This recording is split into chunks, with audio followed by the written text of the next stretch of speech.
সবাইকে স্বাগতম জানাই আমাদের চ্যানেলে।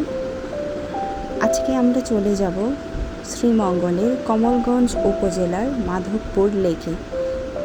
আমরা শুনেছি মাধবপুর লেক নাকি বিশাল বড় এবং দেখতে খুবই সুন্দর, তাই লোভ সামলাতে পারলাম না, এই বৃষ্টির মধ্যেই চলে যাচ্ছি মাধবপুর লেক। তাহলে আমাদের সাথেই থাকুন, চলেন আমাদের সাথে আপনারাও দেখেন মাধবপুর লেক।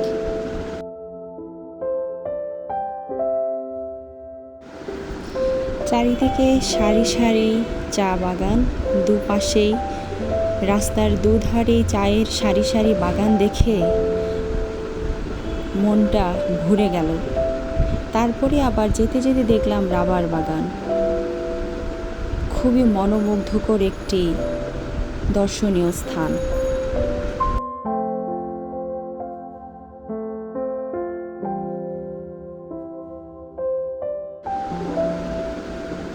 শ্রীমঙ্গলে এসে এই জিনিসটা আমি বুঝতে পারলাম, এটা অনুভব করতে পারলাম যে সত্যিই আমাদের বাংলাদেশ সবুজে শ্যামলে রূপে গুণে অন্য দেশকে হার মানিয়ে দেবে। এতটাই সুন্দর আমাদের এই দেশ, মাতৃভূমি বাংলাদেশ। আমরা এবার চলে আসছি মাধবপুর লেকে।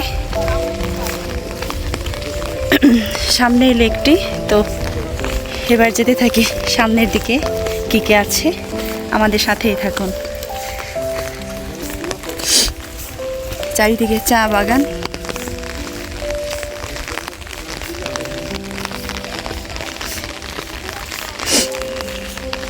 এখানে আসলে আপনি নিজেরাই একা ঘুরতে পারেন। আবার যেমন আমাদের সাথে এই বাচ্চাটা আমাদের দেখে আমাদের কাছে চলে আসলো, বললো যে আপু আমাদের সাথে আমি একটু ঘুরিয়ে দেখাবো আপনাদেরকে, আপনারা খুশি মনে যা দেবেন তাই নেব। তাই সে বাচ্চাটা এখন আমাদের সাথে।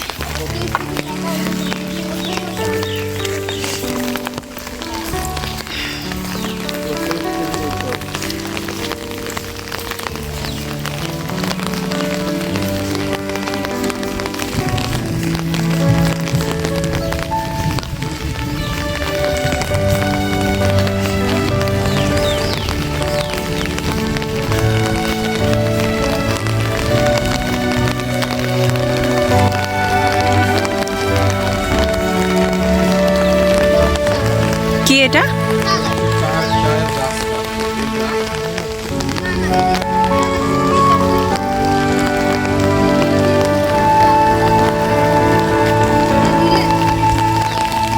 ও আচ্ছা, এটা হচ্ছে চা গাছের চারা। এগুলো হচ্ছে সব চা গাছের চারা।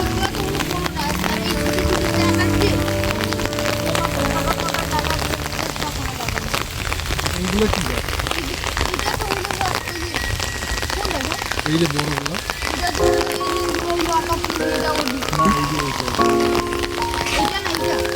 এই যে সামনে এই বড়টা।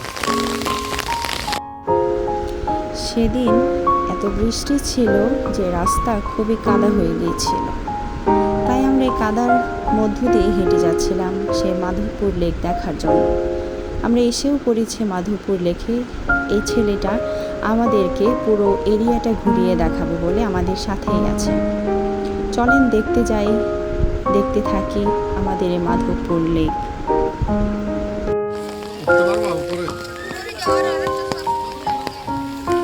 এটা হচ্ছে আমাদের মাধবপুর লেক। দেখেন কত বড় একটা লেক। এই লেকটা দেখার জন্য মূলত আমরা এখানে আসছি।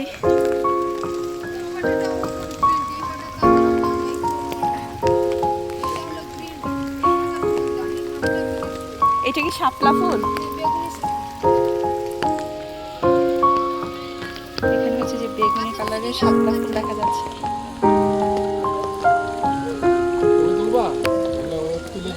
হ্যাঁ,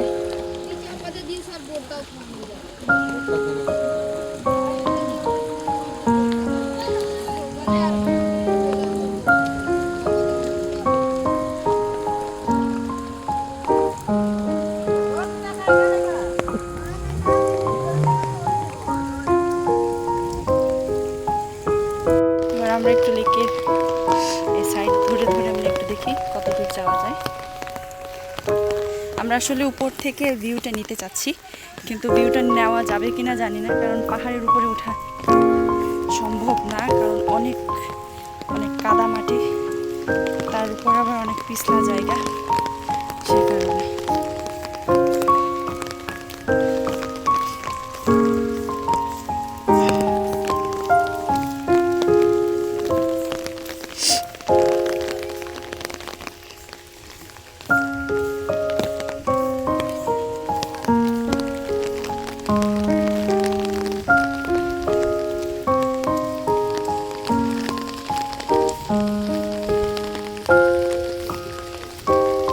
দেখি উপরে যাওয়ার চেষ্টা চলছে, যেতে পারি কিনা দেখতেছি।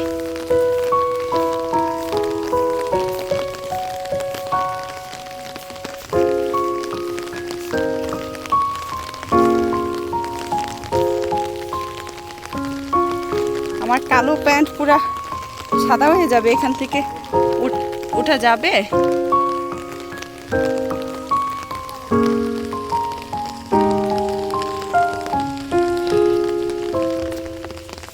চেষ্টা করি।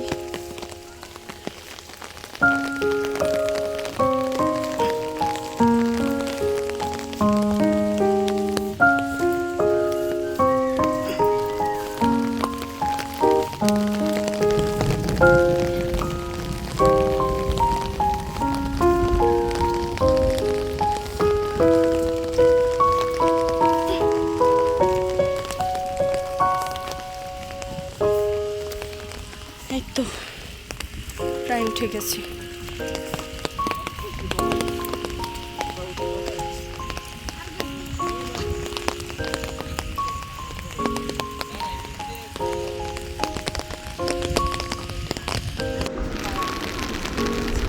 সুবিশাল কাদামাটি পাহাড় পেরিয়েই আমরা যখন মাধবপুর লেকের সেই পাহাড়ের চূড়ায় আমরা উঠে গেলাম, দেখে সত্যি মনটা ভরে গেল। চারিদিকে এত সবুজ আর এত সুন্দর লেক মাঝখানে, খুবই মনোমুগ্ধকর এবং খুবই সুন্দর একটি জায়গা। মনটা ঘুরে গেল এখানে এসে।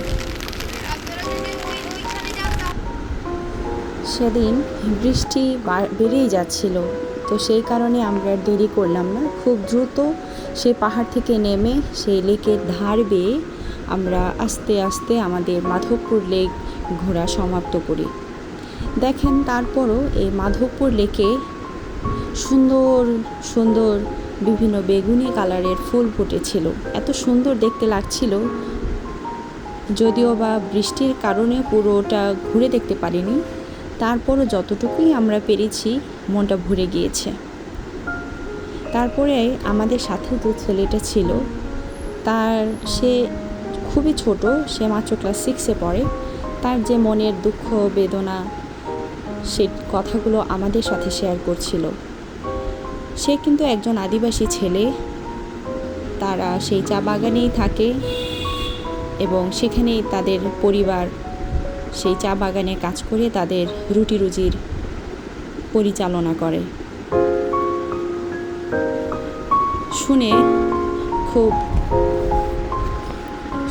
খুব ভালো লাগলো যে ছেলেটির খুব ইচ্ছা যে সে বড় হয়ে পড়াশোনা করে একটি বড় দোকান দেবে। খুব ভালো লাগলো তার কথাগুলো শুনে। আর আরেকটি বিষয় আমি এখানে আপনাদেরকে ভিডিওর মাধ্যমে বলতে চাই যে আমাদের এই পর্যটন স্পটগুলো বা স্থানগুলো এটা তো আমাদেরই সম্পদ, আমাদেরকেই রক্ষা করতে হবে। তাই আপনাদেরকে আমি বলতে চাই যে আমরা যখন সেখানে ঘুরতে যাব, যেন সেই স্থানগুলো যেন কোনোভাবেই নোংরা না করি। এখানে আমরা ঘুরতে যেয়ে দেখতে পেলাম যে বিভিন্ন ধরনের চিপস, জুসের প্যাকেট এগুলো সেখানে পড়ে আছে, যেটা এইরকম নোংরা করা আসলে কারোরই কাম্য নয়।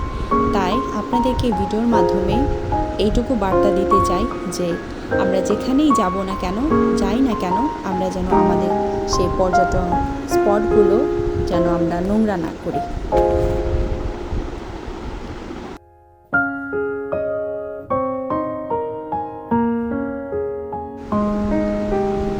এবার আমরা আমাদের মাধবপুর লেক ঘোরা সমাপ্ত করে আমরা চলে যাব আমাদের দ্বিতীয় পর্যটন স্থানে।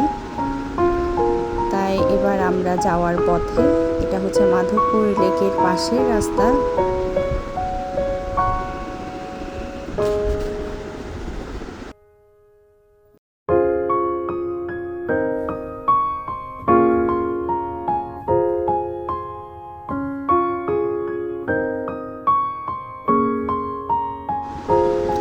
লেকে যাওয়ার আগে এখানে ছোট্ট করে আদিবাসীদেরই পরিচালনায় একটি দোকান আছে, যেখানে হালকা পাতলা নাস্তা বিক্রি করে, যেমন তাদের হাতে বানানো চানাচুর দিয়ে চায়ের পাতা মাখা, ঝালমুড়ি, আর তারপরে হচ্ছে বিভিন্ন ফুচকা ভেলপুরির আইটেমগুলো তারা এখানে বিক্রি করে থাকে, যেন যারা পর্যটকরা যাবে তারা কিছু খেয়ে নিতে পারে। এই যে বাচ্চাটাকে দেখতে পাচ্ছেন, এই হলো আমাদের ট্যুর গাইড সেই মাধবপুর লেকের, যার কথা আমি এতক্ষণ বলে আসছি, এই সেই ছেলে। মাধবপুর লেক ঘুরে শেষ করার আগে ছোট্ট একটি মুহূর্ত তার সাথে আমরা ক্যামেরা বন্দি করে নিলাম, যেন স্মৃতি হয়ে থাকে। এরপরে আমরা চলে গিয়েছি সেই আমাদের মৌলভীবাজারে প্রবেশ করার পূর্বে যে ভাস্কর্যটি রয়েছে সেটা দেখার জন্য। মূলত আমরা রাতের বেলা গিয়েছিলাম, তাই এটা দেখতে পারিনি, সে কারণে আবার আমরা আমাদের সিএনজিতে করে এখানে এসে এটা ঘুরে দেখে যাচ্ছি, এবং আশেপাশের যে পরিবেশটা সেটাও একটু আপনাদের জন্য ভিডিও ধারণ করে নিয়েছি।